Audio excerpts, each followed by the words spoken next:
오늘 말씀은 섬기려고 오신 예수님에 대해서 말씀을 드리고자 합니다.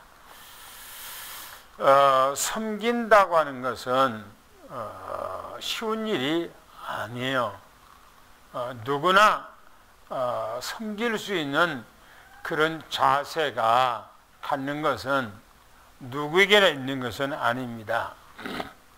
세상 사람들은 모여 있으면은 또 파지려고 하고, 또 사람들이 모여 있으면 지배하려고 해요. 그리고 정복하려고 해요.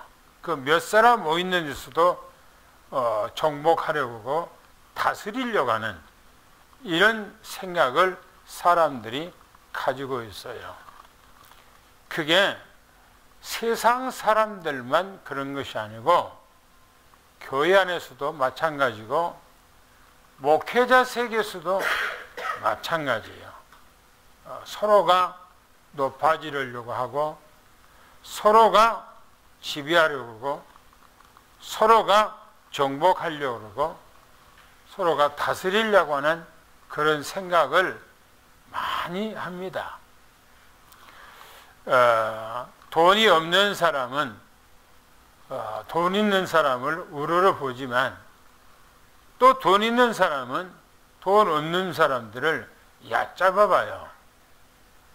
그리고 자기보다 더 낮게 봐요. 그리고 돈이 있으면은 뭐 돈이야 배운 사람도 있고 못 배운 사람도 가질 수 있잖아요. 그런데 돈 조금 있으면은 그게 아주 대단한 것인 것처럼 생각하고 우쭐대고 어깨에다가 힘을 주고 목에다가 뻣뻣하게 하고 다니는 사람들이 많이 있어요. 자기를 과시하려고 하는 과시욕이 너무너무나 많다 이 말입니다. 그런데 성경에서는 그렇게 말하지 않고 그것을 경계하고 있어요. 오늘 본론으로 가서 보면 20절부터 28절까지 보면 으뜸이 되려고, 서로가 으뜸이 되려고 하는 그런 욕구, 그런 욕망, 또 그런 생각이 지배적인 것을 성경에서 단적으로 이렇게 보여주는 내용이 오늘 내용이에요. 한번 20절부터 28절까지 그 말씀을 생각하고 한번 같이 읽겠습니다. 한번 읽어보겠습니다. 시작. 그럴 때에 세베대의 아들의 어머니가 그 아들들을 데리고 예수께 와서 전하며 무엇을 구하니, 예수께서 이르시되 무엇을 원하느냐 이르되 나의 이 두 아들을 주의 나라에서 하나는 주의 우편에 하나는 주의 좌편에 앉게 명하소서.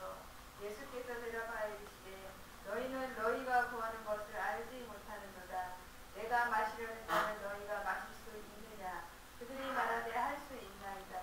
이르시되 너희가 과연 내 잔을 마시려니와 내 좌우편에 앉는 것은 내가 주는 것이 아니라 내 아버지께서 누구를 위하여 예비하셨든지 그들이 얻을 것이니라. 열 제자가 듣고 그 두 형제에 대하여 문이 열리거늘 예수께서 제자들을 불러다가 이르시되 이방인의 집권자들이 그들을 임으로 주관하고 그 고관들이 그들에게 권세를 부리는 줄을 너희는 알거니와 너희 중에서 그렇지 않아야 하나니 너희 중에 누구든지 크고자 하는 자는 너희를 섬기는 자가 되고 너희 중에 누구든지 득점이 되고자 하는 자는 너희의 종이 되어야 하리라. 인자가 온 것은 섬김을 받으려 함이 아니라 도리어 섬기려 하고 자기 목숨을 많은 사람의 대속으로 주려 함이니라. 아멘. 본문에 보면 20절에 이렇게 말합니다. 사람의 관심사에 대해서 얘기를 하고 있어요. 특별히 세베대의 두 아들의 어머니, 그렇게 세베대의 두 아들의 어머니에 대해서 소개를 하고 있어요. 이 여인이 누구인가 하는 거예요. 이 여인이 누군가.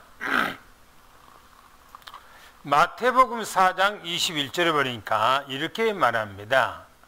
세베대의 두 아들, 그 야고보와 요한을 지칭해서 하는 얘기입니다. 또 마태복음 27장 56절에 예수님께서 십자가에 못 박아 돌아가셨을 때지요. 세베대의 아들들의 어머니도 그곳에 있었더라. 그렇게 말하고 있어요. 야고보의 어머니, 요한의 어머니도 그 현장에 있었다는 거예요. 그러나 어머니의 이름에 대해서는 전혀 언급하지 않습니다. 또 마가복음 15장 40절에 보니까 거기는 살로메도 있더라 그렇게 말하고 있어요. 그러면 전체적으로 봤을 때에 이 세베대의 아내의 이름이 누구냐? 살로메라는 거예요. 그러면 야고보의 어머니, 요한의 어머니 이름이 누구냐? 살로메라는 거예요. 살로메. 그래서 이 살로메가 야고보와 요한 두 아들을 데리고 예수님 앞에 와서 절을 하며 무엇을 요구를 하고 있어요. 다시 말하면 이 요구가 무례한 요구예요. 무례한 요구. 우리는 이 말씀을 생각하고 말씀을 보면서 우리는 때로는 무례한 요구가, 우리 무례한 생각이 우리 마음속에 담겨질 때가 있단 말이에요. 무례한 요구를. 본문에 이렇게 말합니다. 21절, 22절에 보니까 예수님 앞에 절하면서 무언가 요구를 하고 있는데 나의 두 아들을 주님의 나라에 임할 때에 하나의 아들은 우편에 앉게 해주시고 하나의 아들은 좌편에 앉게 해 주옵소서라고 요구를 해요. 아마 여인의 그 두 아들을 데리고 있는 이 여인은 아마 그런 욕심이 없겠습니까? 자기 자녀에 대해서 뭔가가 예수님의 나라 임할 때에 우측과 좌측에 앉아서 최고 복을 누리게 해달라고 그렇게 요구를 하고 있는 거예요. 아마 어느 부모나 그런 생각은 가지리라 이렇게 생각합니다. 그런데 보세요.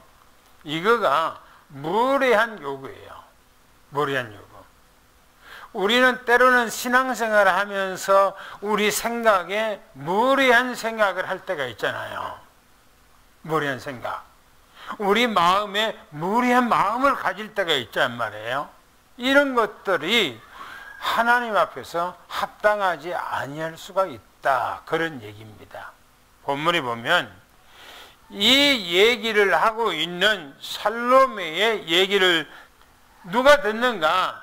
10 제자들이 야고보와 요한 빠지고 10명의 제자들이 이 소리를 거기서 듣는 거예요.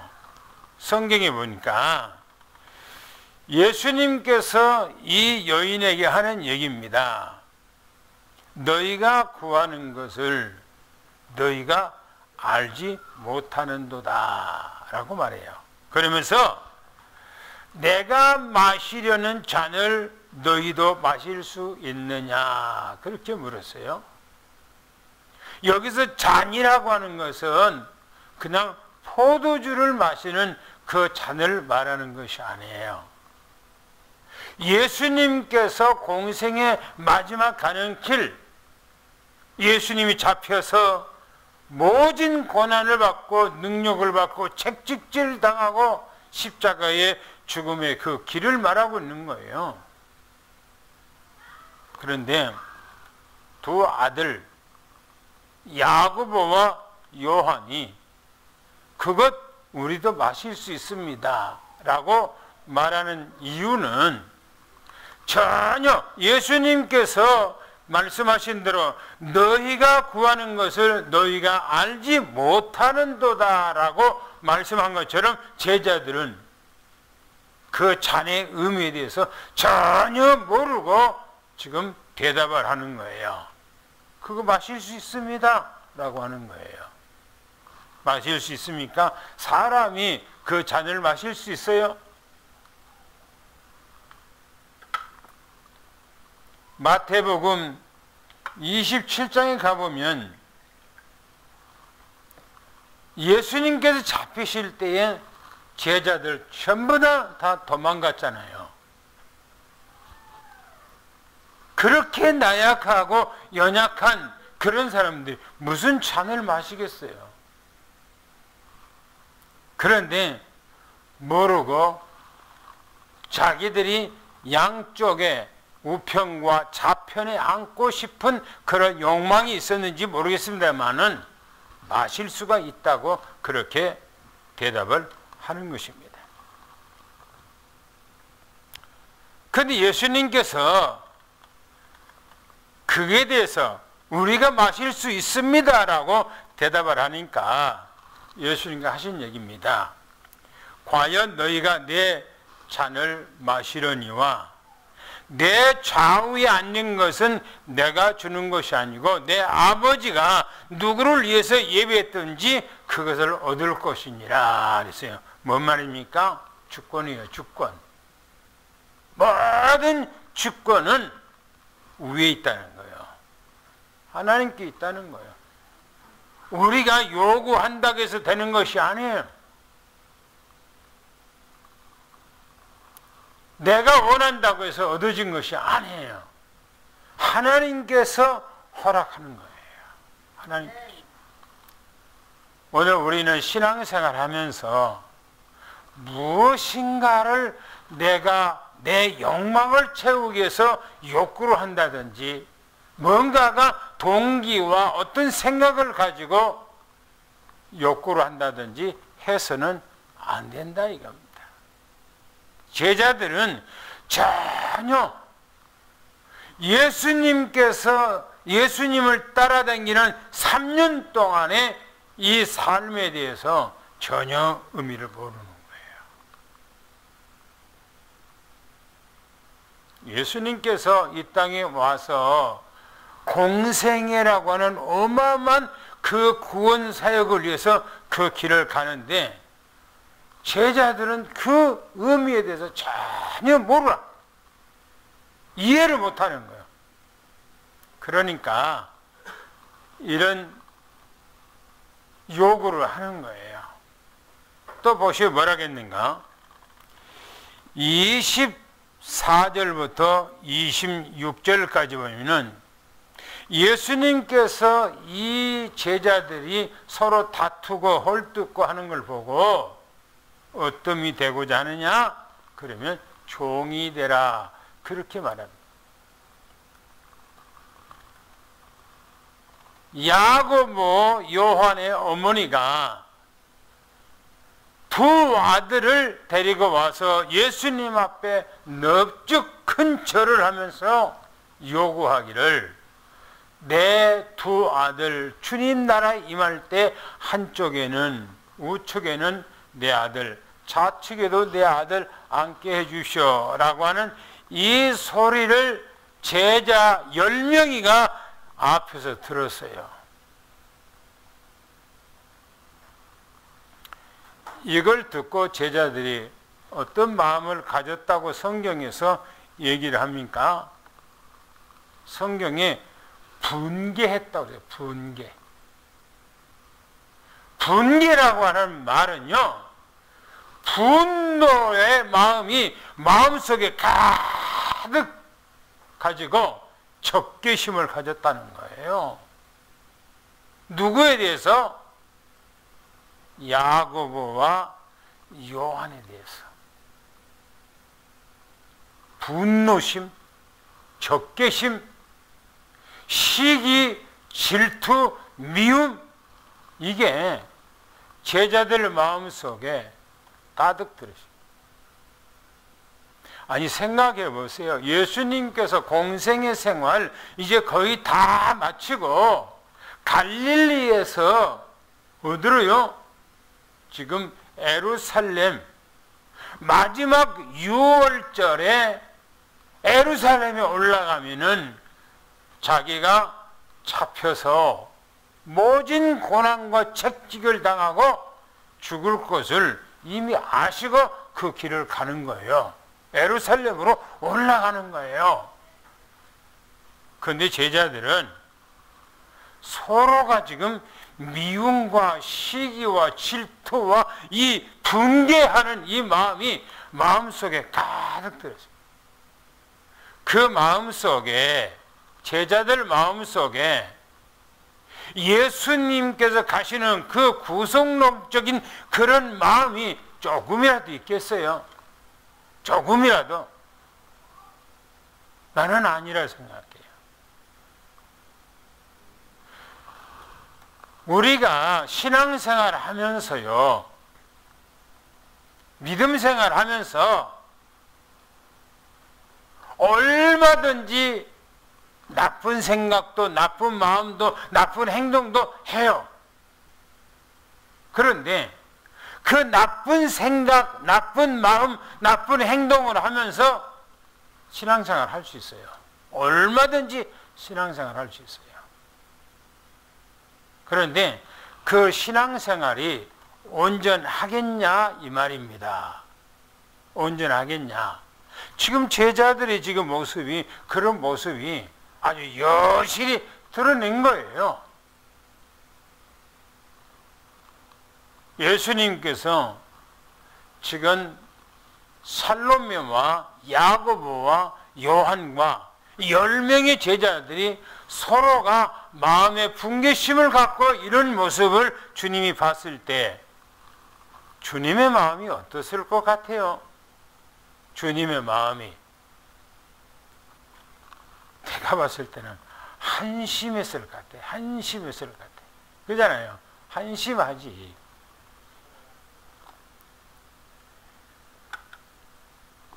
쉽게 말하면, 비유로 말한다면은 아버지 어머니가 어머니 아버지가 몸이 아파서 너무너무 힘들어. 그런데 아버지 재산이 조금 있어. 아버지가 얼마 못 살 것 같으니까 아들이 와서 아버지 그 유산 나한테 주세요. 그러니까 그 형제들이 그 유산을 달라고 하는 그 동생을 보고 잡아먹을 듯이 했다요. 잡아먹을 듯이. 생각해 보세요. 그 자녀들의 지금 마음이 어디에 있는가? 콩밭에 있는 거예요, 지금. 그잖아요. 부모님의 안위에 대해서는 전혀 생각지도 못하고 그 돈, 그것만 생각하고.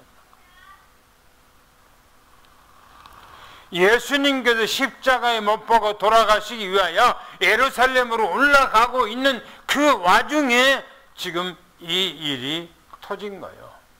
이 일이 나타난 거예요. 예수님께서 보시고 한심했을 것 같아요.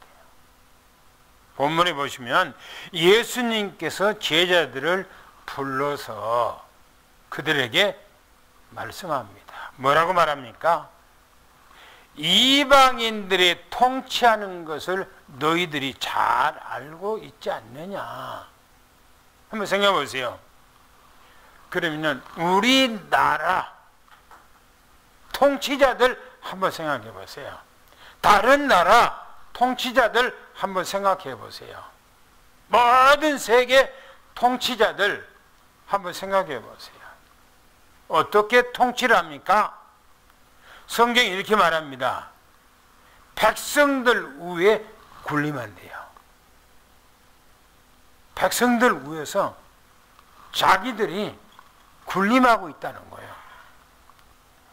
그리고 또 고관들도 백성들 위에 권세를 행사하는 것 너희가 잘 알고 있지 않느냐 하는 거예요. 국회의원 선거할 때요, 내가 머슴이 되겠습니다, 섬기겠습니다, 사탕발림하죠. 딱 국회의원 되면은 어떻게 합니까?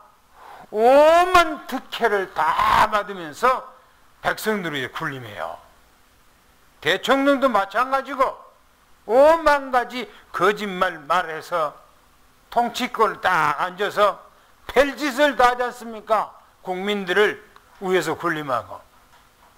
성경에 예수님께서 이방인들, 하나님을 알지 못한 사람들은 그렇게 한다는 거예요. 그런데 너희들이 하고 있는 꼬라지가 똑같다는 거예요. 너희들이 하는 꼬라지가. 뭐랍니까? 너희는 그렇지 아니하여야 하지 않느냐. 너희들은 이방 사람들처럼, 불신자처럼, 사단을 섬기는 사람들처럼 너희들이 그렇게 해서는 안 된다, 그 말입니다. 그러면서 말하기를 너희 중에 누구든지 크고자 하느냐, 그러면 너희를 섬기는 자가 돼. 제일 밑에 바닥에 앉아서 다른 사람들을 높여주고 섬겨주고 칭찬해주고 배려해주고 그렇게 하라는 거예요. 이게 그리스도인, 이게 예수 그리스도를 믿는 사람들의 자세요, 기본이요. 이게. 그러면서 27절 8절에 말하기를 으뜸이 되고자 하느냐, 너희의 종이 되어야 하리라. 인자가 온 것은 섬김을 받으려 함이 아니고 도리어 섬기고 내 목숨을 많은 사람들의 대속물로 주려고 내가 왔노라 라고 그렇게 말씀합니다. 이게 기독교인의 기본 자세라는 거예요. 그런데 교회 안에서도 대부분 그렇잖아요. 높아지려고 그러고 뭔가가 으뜸이 되려고 그러고. 이게 교회 안에서, 교계 안에서도 마찬가지예요. 부끄러운 얘기죠, 그게. 오늘 우리는 20절부터 28절 말씀 안에서 무엇을 우리에게 주님께서 요구하고 있고 어떤 삶을 살아가야 할 것인가 비워라는 거예요. 비워. 갈라디아서 2장 20절 다 내려놔는 거예요. 우리 것을. 내 걸 내려놔는 거예요. 막 응답받았니, 뭐 찬양도 막 하고 하나님 앞에 막 기도해서 막 역사가 일어난다고 할지라도 어뜸이 되려고 한다면은 무슨 소용이 있겠냐 이 말이에요. 우리는 다른 사람을 섬기고 배려할 수 있는 이런 마음이 우리 마음에 충만하기를 축원합니다. 할렐루야, 할렐루야. 마지막도 보겠습니다. 29절부터 34절까지 또 한번 보겠습니다. 오늘 본문 말씀을 한번 읽어보세요. 두 맹인이 예수님 앞에 어떤 모습이었는가를 한번 읽어보겠습니다. 시작. 그들이 여리고에서 떠나갈 때 큰 무리가 예수를 따르더라. 맹인 두 사람이 길가에 앉았다가 예수께서 지나가시다 함을 듣고 소리 질러 이르되 주여 우리를 불쌍히 여기소서. 다윗의 자손이여 하니 우리가 쫓겨 장장하라 하되 더욱 소리 질러 이르되 주여 우리를 불쌍히 여기소서. 다윗의 자손이여 하느니라. 예수께서 머물러 서서 그들을 불러 이르시되 너희에게 무엇을 하여 주기를 원하느냐. 이르되 주여 우리의 눈 뜨기를 원하나이다. 예수께서 불쌍히 여기사 그들의 눈을 만지시니 곧 보게 되어 그들이 예수를 따르니라. 할렐루야. 본문에 보면은 두 맹인이 어떤 예수님 앞에 재수치를 했는가? 29절 31절에 보면은 예수님께서 지나가신다 함을 들었다, 그렇게 말합니다. 본문에 보니까 여리고에서 떠나갈새, 그렇게 있어요. 예루살렘에서 갈릴리를 가려면은 반드시 여리고를 지나서 요단강을 걸쳐 올라서 바로 갈릴리로 올라가야 합니다. 다시 말하면 유대에서 갈릴리로 가려면은 사마리아를 거쳐서 직진으로 가야 되는데 사마리아를 갈 수가 없어요, 유대인들은. 그래서 빙 돌아서 여리고를 통해서 가게 돼 있어요. 예수님께서도 이제 갈릴리에서 사역을 다 마치고 이제는 예루살렘으로 마지막 유월절을 지키기 위해서 가고 있는 중입니다.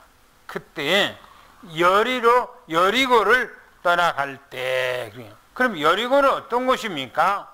이런데 이스라엘 백성들이 애굽에서 나와서 광야를 지나 홍해를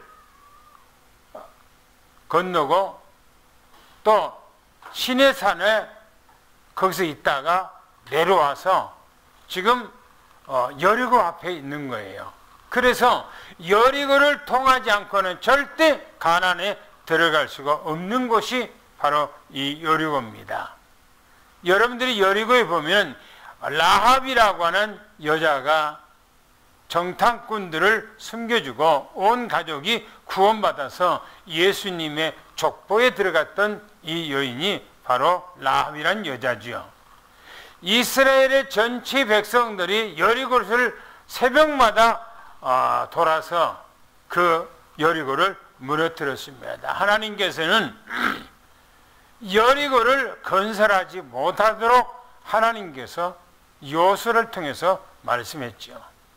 그러나 여리고를 반드시 통과해야만이 바로 예루살렘으로, 유대 땅으로 올 수가 있기 때문에 거리 걸쳐서 오게 되는 것입니다.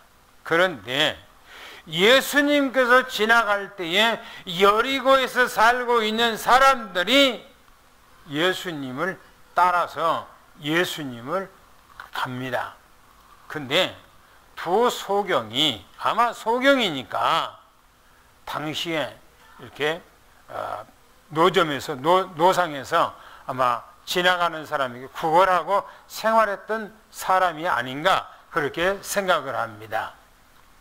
그런데 갑자기 사람들이, 어마어마한 사람들이 무리를 하고 지나가는 거예요. 가면서 이 얘기 저 얘기를 하는데 예수가 지나간다는 얘기를 딱 듣는 거예요, 이 두 소경이. 여러분, 소문이 참 중요합니다. 어떤 소문을 듣느냐가 중요해요. 복음의 소문을 들어야 되는데 불신앙의 소문을 들으면 안 되는 거예요. 오늘 우리는 복음의 소문, 예수님의 소문을 듣기를 예수는 축원합니다. 할렐루야. 본문에 보니까 이 두 소경이 구걸하고 있다가 예수님께서 지나간다는 소리를 듣고 갑자기입니다. 소리를 지르면서 우리를 불쌍히 여겨주옵소서 다윗의 자손이여. 이게 한 번으로 끝난 것이 아니라 계속 목이 터져라고 소리를 지는 거예요. 이 소경은 예수님이 어느 경점에 계신지, 지나가고 있는지, 자기 앞에 있는지, 멀리 있는지 알 수가 없어요. 그러니까 예수님께서 들으라고 자기 소리, 자기 목청을 내서 소리를 내는 겁니다. 다윗의 자손이요. 다윗의 자손이요. 다윗의 자손이란 말은 언약의 자손, 약속의 자손, 오시기로 약속했던 그분. 이 맹인들은요, 다윗의 자손이라고 하는 그 문구는 뭐냐? 오시기로 약속했던 것을 언약으로 잡고 부르짖는 거예요. 얼마나 소리를 질렀던지 무리가 꾸짖었다고 그랬어요. 지나가던 사람들, 그만해라 이 사람아. 시끄러워 죽겠네. 하고 핀잔을 주고 그 사람에게 소리를 지르지 못했다고 했어요. 다시 말하면 이 두 소경은 예수님 앞에 기도하는 거예요. 기도하는 거예요.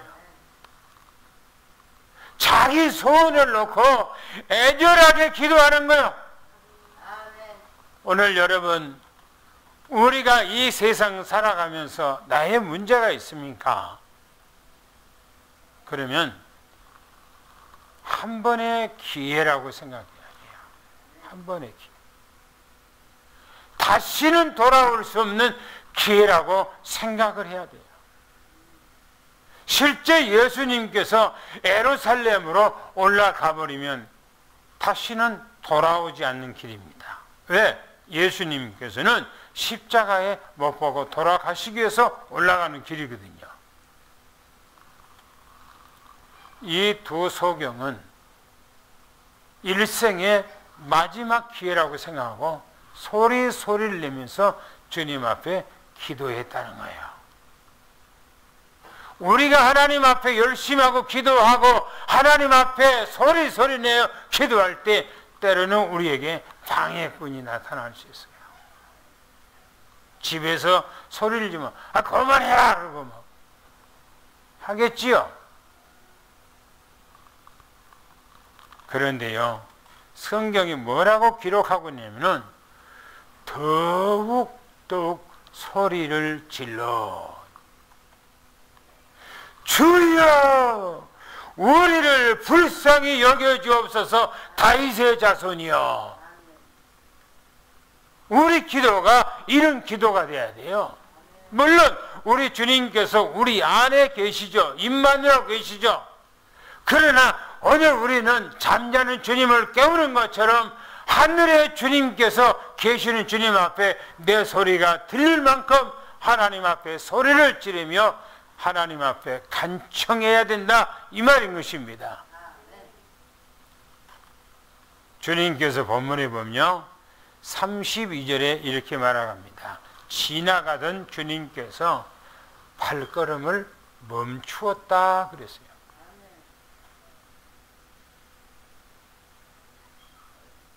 사람들이 주님, 저 맹인들이 주님을 부르짖고 있네요, 그런 말 안 했어요. 주님께서 그 사람들의 부르짖는 소리를 들었어요. 그리고 발걸음을 멈췄어요. 왜 발걸음을 멈췄을까요? 주님을 부르는 소리가 너무나 애절한 거예요. 그 부르짖는 소리 속에가 이 소경들의 애절함이 가득 들었어요. 예수님께서는 발걸음을 멈추시고 그 두 맹인을 예수님이 불렀다고 그랬어요. 그리고 이 두 맹인에게 내가 너희들에게 무엇을 해주기를 원하느냐라고 물었어요. 예수님께서 모르시겠어요? 이 두 사람이 지금 소경인데 딱 봐도 알죠. 왜? 온 몸은 남루하지요. 왜? 길거리에서 빌어먹는 사람이기 때문에 눈은 쏙 들어가서 앞을 못 보지요. 이 사람들이 뭘 요구하는 걸 알아요. 그런데도 주님께서는 너희들이 내게 무엇을 요구하느냐라고 물으니까 이 두 소경이 말합니다. 우리의 눈을 뜨기를 원합니다. 우리 눈을 뜨기를 원합니다.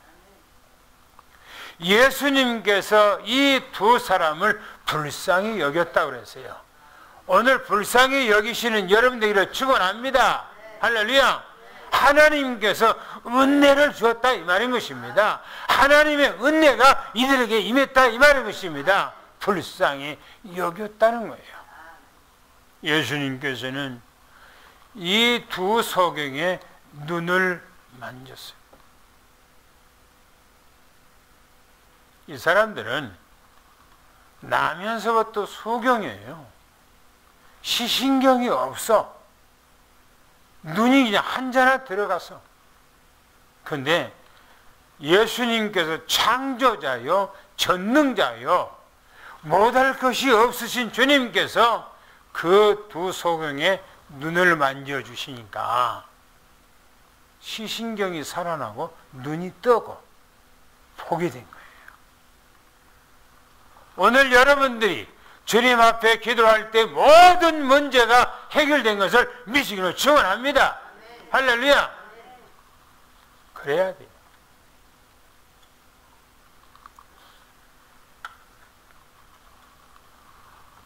옛날에 조용기 목사님이